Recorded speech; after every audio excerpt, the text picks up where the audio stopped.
Welcome to NS TV. నేను రాజీవ్. ముందుగా headlines చూద్దాం. కరీంనగర్ జిల్లా చొప్పదండి నియోజకవర్గంలో మండలాలు, గ్రామాలలో భారతీయ రాష్ట్ర సమితి ప్రచార రథం ముమ్మరమైన ప్రచారం నిర్వహిస్తోంది.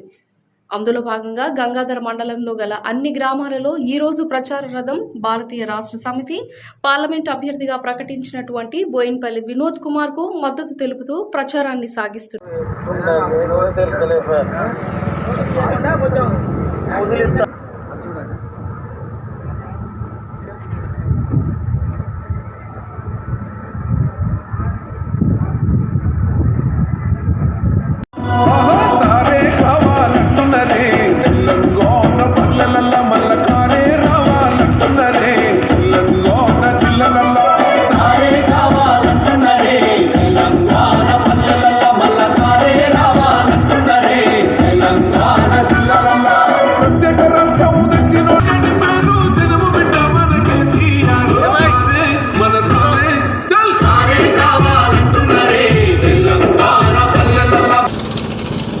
ఈరోజు పార్లమెంట్ ఎన్నికల్లో భాగంగా బోయినపల్లి వినోదన్న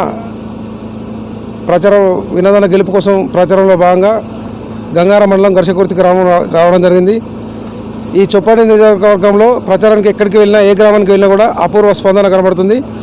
గత 4 నెలల కింద ఏర్పడ్డ కాంగ్రెస్ ప్రభుత్వంపై తీవ్రమైన వ్యతిరేకత ఉన్నది. ఈ 4 నెలల కాలంలోనే కరువు ఏర్పడ్డది. అన్ని వర్గాల నుంచి కూడా వినిపిస్తూ ఉన్నది. ఈ కాంగ్రెస్ ప్రభుత్వంలో రైతులే కానీ, వివిధ రకాల వర్గాల ప్రజలే కానీ ఎంతో నష్టపోయినట్టు చెప్తూ ఉన్నారు.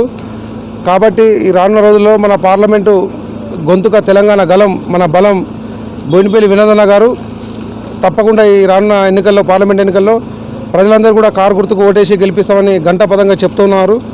మేము ఊరూరా తిరిగినప్పుడు కూడా, ఎక్కడికి వెళ్ళామని కూడా మన బీఆర్ఎస్ ప్రభుత్వాన్ని ఎంత మిస్ చేసుకున్నాం అనేది కూడా చాలామంది చెప్తూ ఉన్నారు. తప్పకుండా రానున్న ఎన్నికల్లో ప్రతిపక్ష పార్టీలైన బీజేపీ మరియు కాంగ్రెస్ ప్రభుత్వాలకు చొప్పదండి నియోజకవర్గంలో ప్రజలందరూ కూడా తమ ఓటుతో బుద్ధి చెప్పి బోయినపల్లి వినోదన్నను అత్యధిక మేరతో గెలిపిస్తారని అన్ని వర్గాల ప్రజలు తిరుగుతున్నప్పుడు చెప్తా ఉన్నారు. చాలా సంతోషం. బోయినపల్లి వినోదన్న విజయం 100% ఖాయమైపోయింది. ఇందులో ఎలాంటి అనుమానం లేదు. జై తెలంగాణ, జై కేసీఆర్, జై బోయినపల్లి వినోదన్న.